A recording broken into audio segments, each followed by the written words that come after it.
Iarba verde de acasă mă strigă încetat nume. Ori și cât aș merge în lume,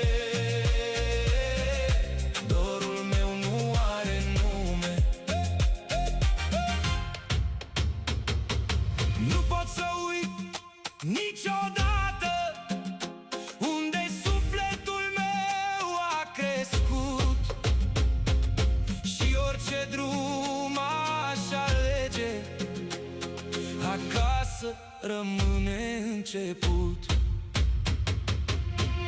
Iarba